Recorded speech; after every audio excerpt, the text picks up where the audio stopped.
Welcome to Truth Behind History. The stories are real, the impact is lasting. Today, we're diving into a moment that changed the very nature of naval warfare, and possibly the fate of the Pacific. But before we get to the clash itself, we have to understand the pressure cooker environment that made it inevitable. Let me ask you something. What happens when an empire on the rise meets an enemy waking up too late? That's the tension of the Pacific theater before the Battle of Coral Sea. After the attack on Pearl Harbor, Japan wasted no time. They swept through Southeast Asia like a storm, Burma, Malaya, the Dutch East Indies, the Philippines, all falling one by one. But this wasn't just about conquest. Japan had its eye on isolating Australia. Why? Because if they could choke off Australia's supply routes from the United States, they could neutralize it as a base for Allied counterattacks. The strategic target? Port Moresby, on the southern coast of Papua New Guinea. Take that, and Australia would be in a strategic stranglehold. Now, the United States wasn't just licking its wounds after Pearl Harbor. It was thinking fast. American codebreakers, working behind the scenes, began to crack Japanese naval codes. Suddenly, the Allies weren't just reacting, they were anticipating. Imagine playing chess where you can sometimes see your opponent's moves in advance. That's the advantage the US was beginning to enjoy. And this wasn't just about one battle, it was about maintaining an entire system of regional stability. Australia wasn't just a continent, it was a linchpin. Lose that,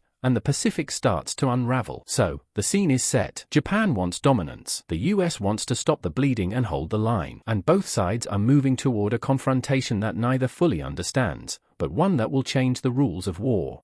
Now here's where things start to get strange, in the best way. Up to this point in history, naval battles were like heavyweight boxing matches. You brought your biggest, baddest ships, battleships bristling with guns, and you lined them up like two gunfighters at high noon. Whoever had the most firepower, the toughest armor, the best gunnery, won. But at the Battle of the Coral Sea, that playbook went right out the window. This was the first time in human history that two enemy fleets engaged in combat, without ever actually seeing each other. Let that sink in. Instead of big guns and direct line-of-sight combat, the action came from the sky. Aircraft carriers launched squadrons of planes hundreds of miles away. Pilots had to rely on radar, radio signals, and pure navigation skill to find and strike their targets. It was a high-stakes game of hide-and-seek, played across thousands of square miles of open ocean. And here's the real twist. Battleships, once the kings of the sea, were now suddenly outdated. Air power had taken over. The aircraft carrier wasn't just a floating runway, it was now the central piece on the strategic chessboard. This changed everything. Instead of needing to sail right up to an enemy fleet and trade cannon fire, you could project force from hundreds of miles away. It was remote warfare, before the age of drones. Carrier-launched aircraft meant that naval combat was no longer about brute strength. It was about speed, detection, and precision. The rules had changed, and the world hadn't quite caught up. This battle didn't just mark a turning point in World War II. It marked the beginning of a whole new era of military thinking, where visibility, surprise, and air dominance mattered more than steel and shells.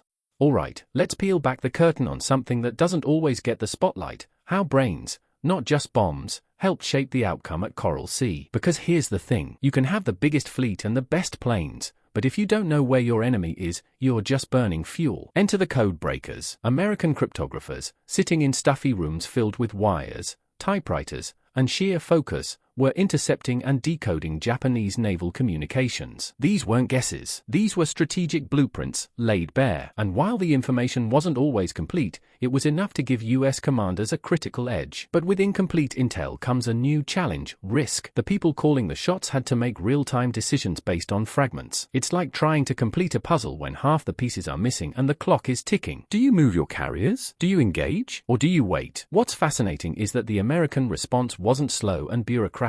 It was fast, flexible, and often decentralized. Field commanders were empowered to act on the fly. They didn't have to wait for a green light from Washington. That autonomy mattered. It meant the people closest to the action could respond to the unexpected immediately. And here's a lesson that goes beyond warfare: decentralized decision-making thrives under uncertainty. When information is uneven or delayed, rigid hierarchies struggle. But flexible systems adapt. At Coral Sea, it wasn't just superior firepower that mattered, it was superior information, and the willingness to act on it without micromanagement. That's how you win when chaos hits.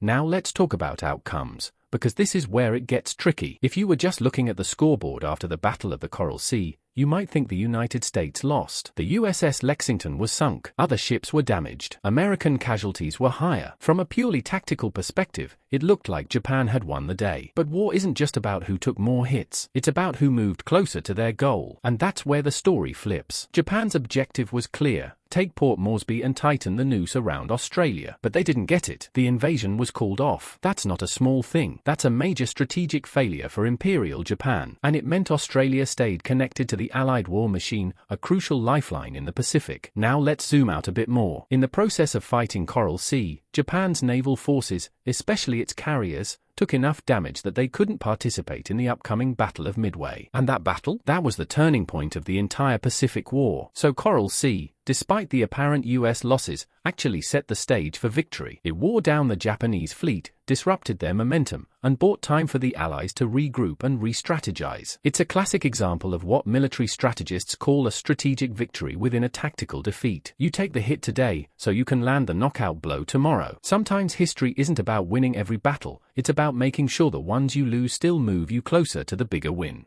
Let's take a step back and look at the bigger picture, because what happened at Coral Sea wasn't just a one-time innovation. It was the start of something much larger, a new kind of warfare, a technological shift that would ripple all the way into the present. Think about it. Coral Sea was the first major battle where no ship fired directly on another ship. Everything was done remotely, through aircraft launched from carriers. That sounds pretty modern, doesn't it? Fast forward to today, and what do we see? Unmanned drones launched from halfway across the globe. Pilots sitting in air-conditioned trailers in Nevada, guiding missiles into targets on the other side of the world. No battlefield, no face-to-face contact, just a screen and a button. This idea of projecting power from a distance, of controlling outcomes without direct presence, was born in battles like Coral Sea. It's the same logic. Remove the operator from danger. Strike before being seen. Outsmart, rather than overpower. But with that shift come some difficult questions. When warfare becomes more remote, does it become too easy to wage? When no one on your side is physically at risk, does that change the threshold for launching an attack? And how does the public stay connected to what war really means when the human cost is hidden behind technology? Coral Sea was revolutionary not just because of what it achieved,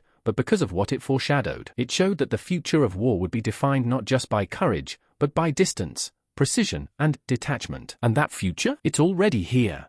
So, what do we take away from all this? The Battle of the Coral Sea wasn't just a clash of ships and squadrons. It was a glimpse into the future, a moment where technology, intelligence, and innovation collided with tradition, and tradition lost. This battle teaches us that necessity drives invention. Faced with an enemy advancing fast and a region on the brink, the United States had to adapt quickly. And out of that pressure came a new model of warfare, one that favored information over armor, speed over size, and foresight over firepower. But there's a deeper lesson here too. Coral Sea shows us the power of decentralization. It wasn't a master plan from a distant office that made the difference. It was quick thinking on the ground, or rather, on the water. Commanders acted fast, based on limited data, with the freedom to make bold choices. That flexibility turned potential disaster into long-term advantage. At the same time, it reminds us to be careful, because as war grows more remote, so does our connection to it. Coral Sea was the first time the enemy never saw each other. Today, entire conflicts can be waged without a single soldier stepping foot on foreign soil. That distance might protect us, but it can also numb us. So as we marvel at the strategy and technological brilliance of Coral Sea, we should also ask,